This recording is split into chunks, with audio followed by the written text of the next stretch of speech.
ইন্ডিয়ার বিএসএফ আসিয়া আমার বাইরে বাংলাদেশের সাথে গুলি দিয়া মাইরা ফালাইয়া তারা গেছে গা।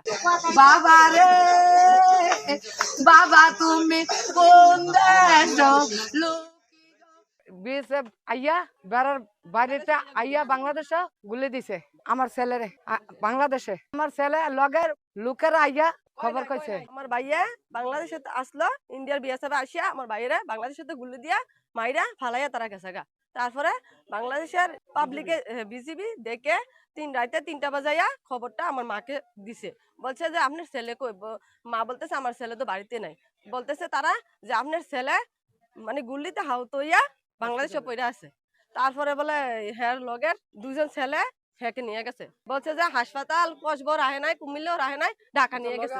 ভারতের এই আগ্রাসী মনোভাব দীর্ঘ সময় ধরে ভারতের বাংলাদেশের প্রতি। তারা কিছুদিন আগে আমরা দেখতে পেয়েছি আমাদের যে বিজিবি যে জওয়ান রয়েছে থেকে আপনার এই লেশিয়ারা গ্রাম থেকে আমরা একটি সামাজিক যোগাযোগ মাধ্যমে একটি ছবি দেখতে পাই।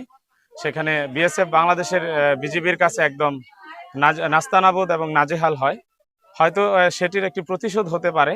আমরা ফেলানি হত্যা আমরা দেখেছি, এরকম করে সারা বাংলাদেশে বিভিন্ন সময় বাংলাদেশের বিভিন্ন সাধারণ মানুষ সীমান্তবর্তী এলাকায় প্রাণ দিতে হয়। এই বিষয়ে আমরা তীব্র নিন্দা জানাচ্ছি এবং বর্তমান যে অন্তর্বর্তীকালীন সরকার রয়েছে আমরা বিশ্বাস করি উনি একজন শক্তিশালী সরকার, একজন রাষ্ট্রপ্রধান। আমরা আশাবাদী এই ধরনের হত্যাকাণ্ড যাতে আর না হয় তার জন্য সঠিক ব্যবস্থা নেওয়ার জন্য, এবং এলাকাবাসীর পক্ষ থেকে এই ধরনের হত্যাকাণ্ডের জন্য আমরা তীব্র নিন্দা জানাই। মালামাল আনার জন্য সম্ভবত সে যায়, তো সেখানে বিএসএফ প্রতি গুলিবিদ্ধ হয়। তার বুকের বাম পাজরে দেখা যাচ্ছে যে গুলির বড় ধরনের চিহ্ন, এবং তার সাথে আরেকটা ছেলে গুলিবিদ্ধ শোনা যাচ্ছে, সে ভারতীয় নাগরিক, তার নাম হলো সুজন বর্মন।